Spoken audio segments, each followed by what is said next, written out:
This is a video to show you how to make sure students know what groups they belong to if you've set up small groups in your classroom.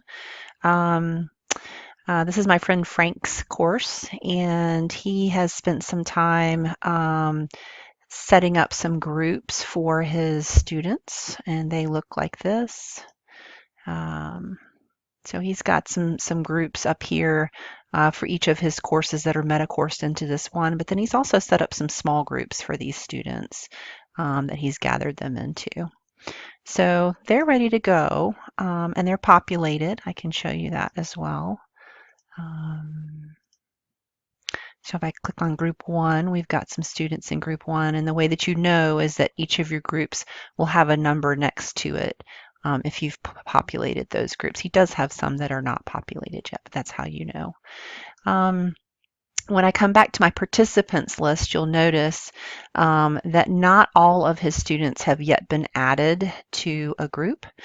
So this student, Andy Adams, has been added to Frank's 107 section in the meta course that belongs in this particular larger course, but he has not been added to a small group because he doesn't have one of these small groups under his name.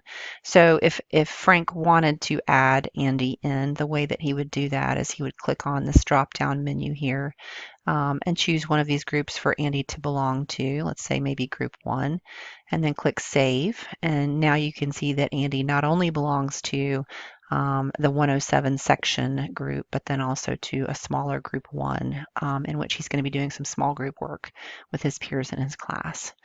I'm going to back Andy back out of that course or that group because I don't know for sure that that is the right group for Andy.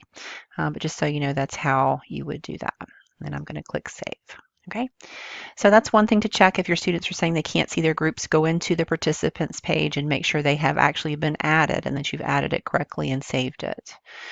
If they can't see their groups. Now, if I wanted to know if Aaron could see what group he belonged to from this participants tab, I could go in, click on his name, and log in as him. And this is the page as Aaron Little would see it. And sure enough, he has a participants tab up here. He can see all the students in the class. He can see the groups they belong to, and he can see that he belongs to group 6. He can see it on his list here. And he can also see, if I drop this down, that he belongs to group 6 right here, and that he also belongs to the 103 section for this course that has been meta-coursed into Frank's 101. Okay. Now, another question that instructors often ask us is, within an assignment, how do students know which group to submit to? So that has to do with settings, which is only available to teachers. So I'm going to log out as Aaron Little, and I just click the log out with that drop-down menu, and I'm back to my own login here. We're going to act like this is the, we're going to turn our editing on first, and then we're going to log down here into Frank's Global Expansion Recommendation Report. Okay, and that's what it looks like for Frank right now. But if I go back to it and I click the settings for that assignment, if I click Edit and then Edit Settings, let's say I wanted to make this a group-aware assignment. One thing to think about is the allow submissions from date that you have set for this assignment. This is another day or two away from today. So if I were to log into this assignment from, again, that student's login. Let's say I want to go in again and be Aaron Little. What I would see is this. I would click on this Global Expansion Recommendation Report, and I would not have a place to either see what group I'm submitting to or to even submit, because this assignment won't accept submissions until tomorrow's date.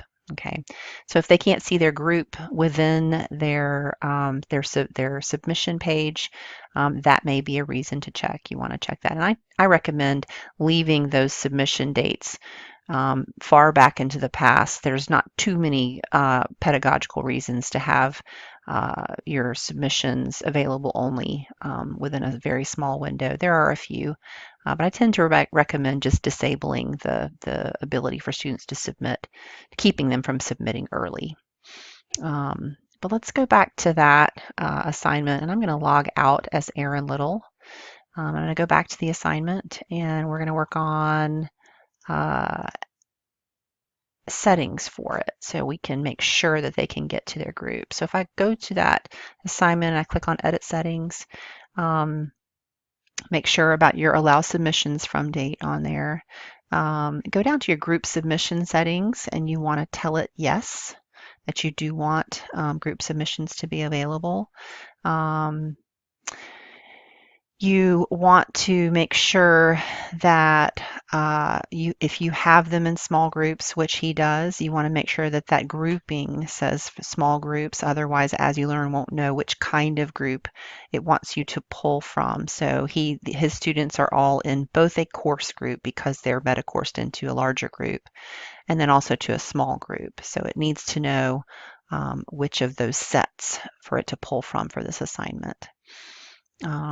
And then for common module settings, you want to make sure this either says separate groups or visible groups. The difference between separate groups and visible groups is for separate groups, students will only see their group available when they go to submit something in this assignment.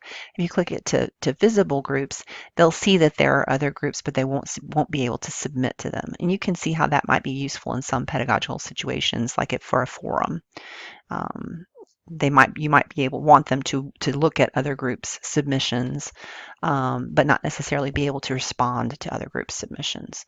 So I tend to say leave this at separate groups, and then again make sure that you tell it small groups if that's how you want it, and then make sure you click Save and Return to Course. And those are the things to pay attention to when you are making sure that your groups are visible to your students.